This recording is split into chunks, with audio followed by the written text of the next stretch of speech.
రేవంత్ రెడ్డి గారు కాంగ్రెస్ నుండి సీఎం అయినప్పటి నుండి పేదలకు ఎన్నో మంచి పనులు చేయాలనే ఉద్దేశంతో మనకి ఉచిత విద్యుత్ అనేది తీసుకురావడం జరిగింది. అయితే ఇది అందరికీ వర్తిస్తుందా లేదా? ఎవరెవరికి వర్తిస్తుంది? ఒకవేళ వర్తిస్తే ఎన్ని రోజులు ఈ విద్యుత్ వర్తిస్తుంది? ఇంకా రేవంత్ రెడ్డి గారు ఎలాంటి వారికి ఉచిత విద్యుత్ ఇవ్వాలనుకుంటున్నారు? మరియు రేవంత్ రెడ్డి ప్రభుత్వం ఇంకేమైనా కొత్త పథకాలు తీసుకొస్తే ఎలాంటి అర్హతలో తీసుకొస్తుందనేది మీకేమైనా ఇన్ఫర్మేషన్ కావాలనుకుంటే దయచేసి నా వీడియోని లైక్ చేసి సబ్స్క్రైబ్ చేయండి, కామెంట్ చేయండి. మీకేమైనా ఎటువంటి డౌట్స్ ఉంటే కామెంట్ చేయండి. ముందుగా మన పేదలకు మరియు పట్టణాల్లో ఉండే పేదలకు మరియు గ్రామాల్లో ఉండే పేదలకు మంచి చేయాలనే ఆలోచనతో రేవంత్ రెడ్డి గారి ప్రభుత్వం ఎన్నో మంచి పనులకు నాంది పలికింది. అయితే మనకు ఈ వీడియోలో ఉచిత కరెంటు, ఉచిత విద్యుత్తు ఎలా వస్తుందో, ఎక్కడ అప్లై చేసుకోవాలో ఎవరికి చాలా విషయాలు తెలీదు. ఏ విధంగా అప్లై చేసుకోవాలి, ఇక్కడ ఏ ఆఫీస్కి వెళ్ళాలి, ఏ ఆఫీస్లో ఉచిత విద్యుత్కి అప్లై చేసుకోవాలనేది తెలియదు చాలామందికి. ఈ వీడియోలో విషయాలన్నీ డీటెయిల్గా చెప్పడం జరుగుతుంది. మీకు ఏమైనా డౌట్స్ ఉంటే కామెంట్ చేయండి. అయితే ఈ వీడియోలోకి వెళ్ళే ముందు మీరు ముందుగా తెలంగాణలో రేవంత్ రెడ్డి సర్కార్ పాలన బాగుందా లేదా అనేది ముందుగా కామెంట్ చేయండి. కామెంట్ చేసిన వారికి గివ్ అవే ఇద్దాం అనుకుంటున్నాము. అయితే ఉచిత విద్యుత్ ఎలా వస్తుందంటే, రేవంత్ రెడ్డి సర్కార్ గారు రాగానే గ్రామాల్లో పట్టణాల్లో ప్రతి ఒక్క వార్డు ఆఫీసర్ ఏరియాలో కూడా ఒక ప్రజాపాలన గ్రామ సభ అయితే నిర్వహించడం జరిగింది. ఆ ప్రజాపాలన గ్రామ సభ నిర్వహించిన చోట్లలో చాలామంది కూడా ఉచిత విద్యుత్కి అప్లై చేసుకోవడం జరిగింది.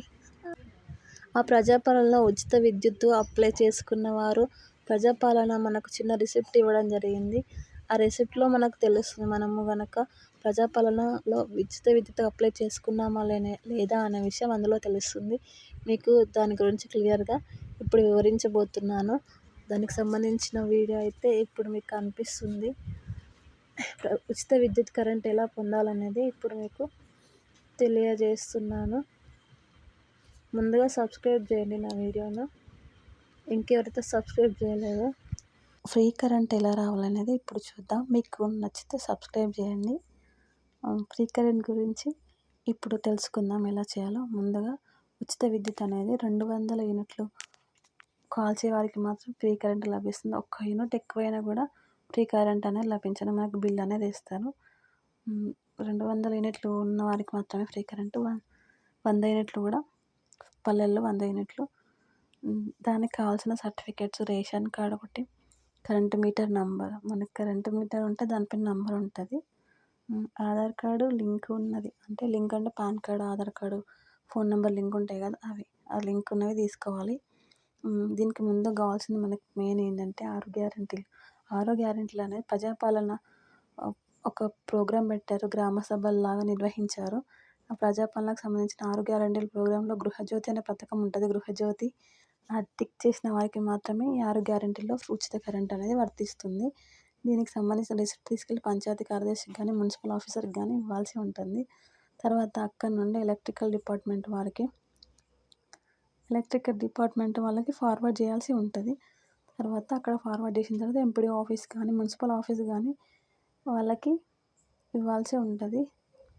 అక్కడ ఇచ్చిన తర్వాత అక్కడ అప్డేట్ చేయించాలన్నమాట. ఏమంటే మనకి ఉంటుంది కదా 6 గ్యారెంటీల పేపర్స్, ఆ పేపర్ మరియు ఆ పేపర్ పైన number, Aadhaar card, USC number link చేయించాలి.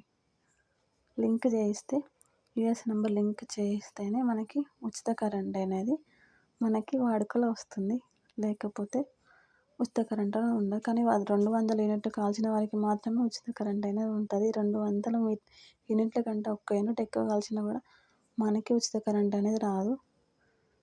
ఇంకా ఈ ఇన్ఫర్మేషన్ మీకు నచ్చినట్లయితే లైక్ చేయండి, కామెంట్ చేయండి. మీకు ఏమైనా డౌట్లు ఉంటే ఉచిత కరెంట్ మీద ఎటువంటి డౌట్లు ఉన్నా కామెంట్ చేయండి, మేము కామెంట్కి రిప్లై ఇస్తాము.